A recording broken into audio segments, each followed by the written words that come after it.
اعوذ باللہ من الشیطان الرجیم، بسم اللہ الرحمن الرحیم۔ ناظرین محترم، میں ہوں محمد انیس الرحمن اور گائیڈنس ٹی وی سے آپ سے مخاطب ہوں۔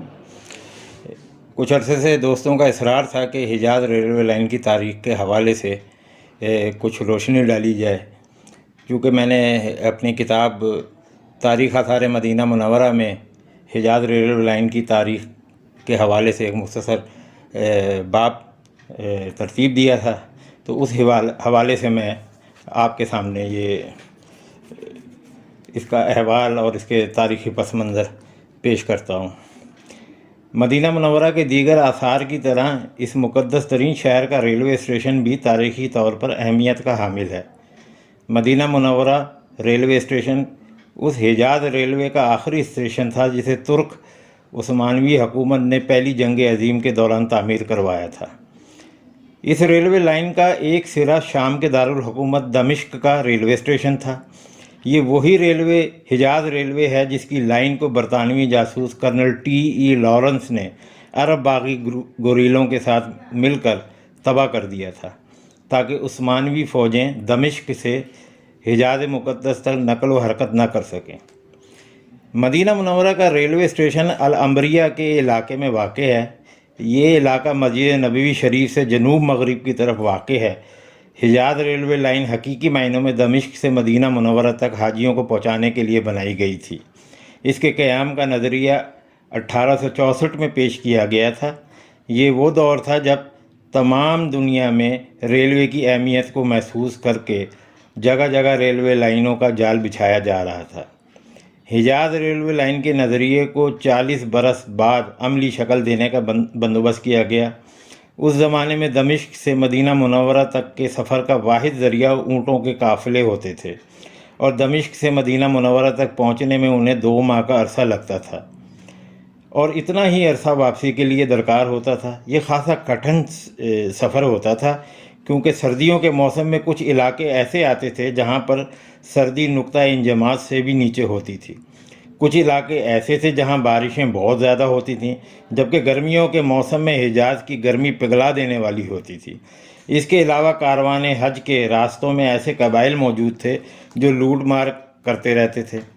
عثمانوی خلیفہ سلطان عبدالحمید دوئم کے نزدیک حجاز ریلوے لائن کے ذریعے مسلم علاقوں کو آپس میں زیادہ مربوط انداز میں ملایا جا سکتا تھا۔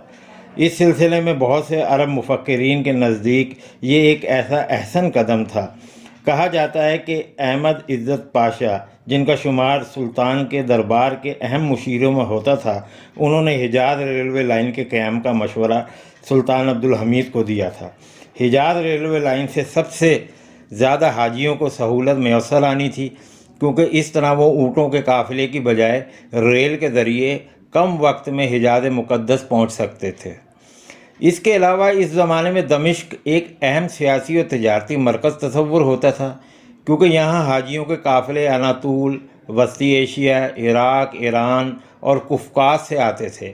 اس طرح یہاں پر موجود ریلوے لائن کے ذریعے مختلف خطوں کے مسلمانوں کا آپس میں رابطہ مزید مضبوط ہو جاتا۔ اس ریلوے لائن کا دوسرا بڑا فائدہ یہ تھا کہ شام، حجاز مقدس اور یمن میں اسلامی فوجوں کی نقل و حرکت آسان اور تیز تر ہو جاتی، کیونکہ اس وقت انگریزوں نے مصر اور نہر سوئس پہ قبضہ جما لیا تھا۔ ان تمام احوال کو دیکھتے ہوئے حجاز ریلوے لائن کا منصوبہ پایہ تکمیل تک پہنچانے کے لیے کام کا آغاز کیا گیا۔ اس کا پہلا اسٹیشن دمشق اور آخری اسٹیشن مدینہ منورہ تھا۔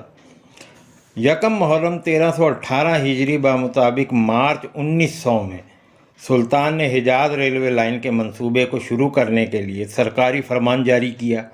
اس کے ساتھ یہ تاکید بھی جاری کی گئی کہ یہ تمام منصوبہ صرف مسلمانوں کے وسائل سے پایہ تکمیل تک پہنچایا جائے گا، اور اس سلسلے میں غیر ملکی وسائل کے لیے کوشش نہیں کی جائے گی۔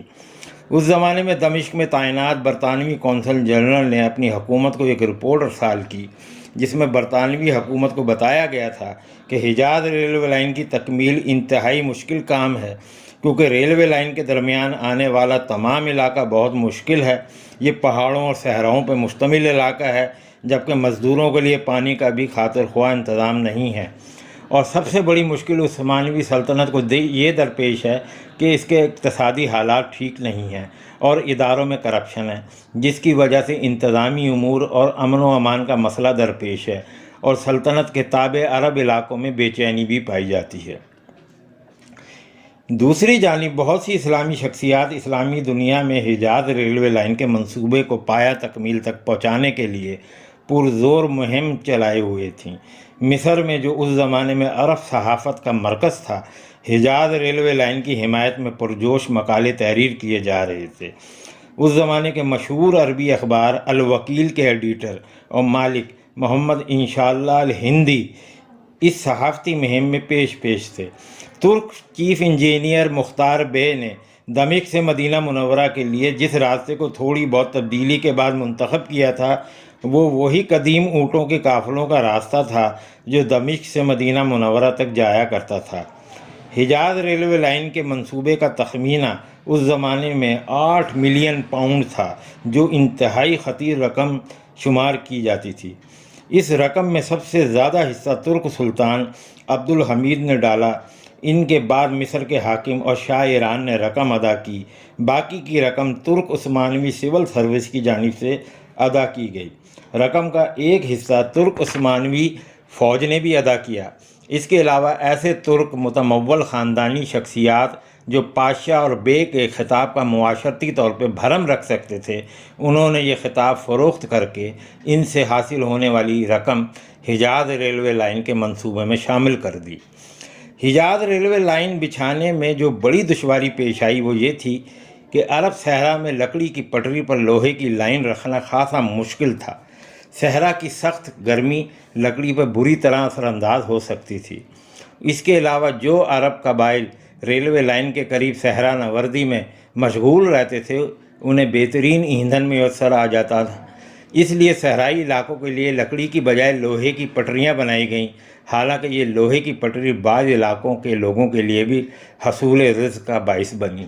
ایک اندازے کے مطابق 5000 سے 7000 تک افراد ریلوے لائن بچھانے کا کام کرتے تھے، جن میں سے اکثریت ترک فوجیوں کی ہوتی تھی۔ اس سلسلے میں استنبول میں ایک تربیتی انسٹیٹیوٹ بھی قائم کیا گیا تھا، جہاں پر ریلوے لائن کے شعبوں سے متعلق افراد کو تربیت دی جاتی تھی۔ حجاز ریلوے لائن عرب کی بے شمار وادیوں اور ندی نالوں پر سے گزرتی تھی۔ کبھی سال میں سیلاب آتا تھا یا کئی سال تک بارش ہی نہیں ہوتی تھی۔ گھاٹیوں اور ندی نالوں پر بنائے جانے والے چھوٹے بڑے پلوں کی تعداد 2000 کے قریب تھی۔ یہاں کنکریٹ آسانی کے ساتھ نہیں پہنچایا جا سکتا تھا، اس لیے یہاں کے پہاڑی پتھروں کو مسالہ لگا کر کام میں لایا جاتا تھا۔ ہر 20 کلومیٹر کے فاصلے پر ایک چھوٹا سا اسٹیشن یا جنکشن تعمیر کیا گیا تاکہ ریلوے لائن کی اچھی طرح حفاظت ہو سکے۔ ہر اسٹیشن پہ پانی کے لیے ایک کنواں کھودا گیا یا پانی ذخیرہ کرنے کے لیے بڑے بڑے حوض بنائے گئے تھے، کیونکہ بہت سے اسٹیشن یا جنکشن ایسے علاقوں میں موجود تھے جہاں دور دور تک آبادی کا نام و نشان تک نہ تھا۔ ان سخت حالات میں حجاز ریلوے لائن کو اپنے وقت کے مشکل ترین علاقوں میں بچھایا گیا۔ حجاز ریلوے لائن کے منصوبے پہ کام کرنے والے تمام افراد، چاہے وہ انجینئر ہوں یا عام مزدور، انتہائی جاں فشانی اور جرت سے اس کام کو پایہ تکمیل تک پہنچانے میں مگن رہے۔ خوراک کی قلت، گرمی اور سخت سردی کے موسموں کا سامنا اور قبائل کے حملوں کا خوف بھی انہیں اس کام سے نہ روک سکا۔ مسلم دنیا کے ہر خطے سے لوگ اس کام کو انجام دینے کے لیے یہاں پہنچے۔ ان میں بلاد عثمانیہ، جزیرۃ العرب، شمالی افریقہ اور یورپ میں یونان اور اٹلی سے بھی لوگ یہاں آئے۔ حجاز ریلوے لائن سے ملحقہ زمین ایسی بھی ہے جہاں پر ہزاروں افراد کی قبریں بھی بنیں۔ یہ افراد کام کے دوران مختلف حادثات اور بیماریوں کا شکار ہو کر اپنے خالق حقیقی سے جا ملے تھے۔ ستمبر 1901 میں دمشق سے درعا تک کے علاقے میں لائن بچھانے کا کام مکمل ہوا۔ دسمبر 1903 میں دمشق اور عمان کے درمیان ریلوے لائن بچھانے کا افتتاح کیا گیا۔ ستمبر 1904 میں ریلوے لائن معان کے علاقے تک پہنچی۔ ستمبر 1906 میں ریلوے لائن تبوک کے علاقے تک پہنچی۔ تبوک میں ایک ہسپتال اور سرائے بھی تعمیر کی گئی۔ اس کے ساتھ ہی یہاں ریلوے اسٹیشن بنایا گیا۔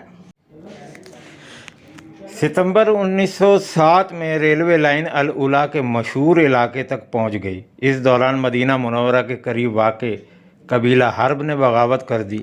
اس قبیلے کے خیال میں مدینہ منورہ مکہ مکرمہ کے درمیان ریلوے لائن بچ جانے سے ان کے کاروبار پر اثر پڑے گا، کیونکہ یہ حاجیوں کو اونٹوں کے ذریعے دونوں مقدس شہروں میں پہنچانے کا کام کرتے تھے۔ اس وجہ سے حاکم مدینہ منورہ ریلوے لائن کی تنصیب پر ہچکچاہٹ کا اظہار کر رہا تھا، مگر اس کے باوجود اس کام کو جاری رکھا گیا۔ تو ناظرین محترم، یہ اس موضوع کا پہلا حصہ ہے۔ انشاءاللہ جلد اس موضوع کا دوسرا حصہ آپ کی خدمت میں پیش کروں گا۔ والسلام علیکم ورحمۃ اللہ وبرکاتہ۔